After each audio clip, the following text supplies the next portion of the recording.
વાત કરીએ આણંદની તો આણંદના મોગરમાં પાણીની ટાંકીની સીડી જર્જરિત બની છે। તો ટાંકીની સીડી જર્જરિત બન્યાનો વિડીયો સામે આવ્યો છે। ટાંકીનું વાલ્વ ખોલવા માટેની સીડી જર્જરિત બન્યાનો વિડીયો સામે આવ્યો છે। પંચાયતના કર્મચારી જીવના જોખમે ટાંકી પર પહોંચ્યાનો વિડીયો તાલુકા પંચાયતના સભ્યએ અગાઉ પણ આ અંગે રજૂઆત કરી હતી। સીડીના સમારકામ માટે સભ્યએ રજૂઆત કરી હતી। રજૂઆત બાદ પણ પ્રશ્નનું કોઈ નિરાકરણ આવ્યું નથી। ત્યારે જીવના જોખમે પંચાયતના કર્મચારીઓ ટાંકીની ઉપર પહોંચ્યા હતા। વાલ્વ ચાલુ કરવા માટે આ સીડી ઉપર ચઢી અને કર્મચારીઓને જવાનું હોય છે। ત્યારે આ પ્રકારની જર્જરિત સીડી ઉપર પંચાયતના કર્મચારીઓ ચડવા માટે મજબૂર બન્યા છે। આણંદનો આ વિડીયો સામે આવ્યો છે।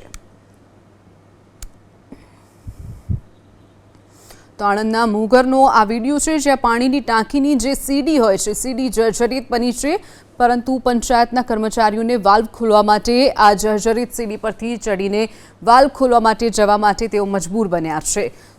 તો અન્ય કર્મચારી દ્વારા તેનો વિડીયો બનાવવામાં આવ્યો અને આ વિડીયો હાલ વાયરલ થયો છે। જર્જરિત સીડી ઉપરથી પંચાયતના કર્મીઓ જઈ રહ્યા છે। અનેક વખત અગાઉ પણ તાલુકા પંચાયતમાં રજૂઆત કરાઈ છે। રજૂઆતના પગલે હજુ સુધી કોઈ પણ પ્રકારની કામગીરી કરવામાં આવી નથી। તો રજૂઆત બાદ પણ પ્રશ્નનું કોઈ નિરાકરણ આવ્યું નથી। આણંદના મોગરમાં પાણીની ટાંકીની સીડી જર્જરિત બન્યાનો વિડીયો આવ્યો સામે। આણંદના મોગરનો આ વિડીયો છે। ટાંકીનો વાલ્વ ખોલવા માટે સીડી જર્જરિત બની છે અને પંચાયતના કર્મચારીઓ આ જર્જરિત સીડી ઉપરથી થઈને વાલ્વ ચાલુ કરવા જવા માટે મજબૂર બન્યા છે।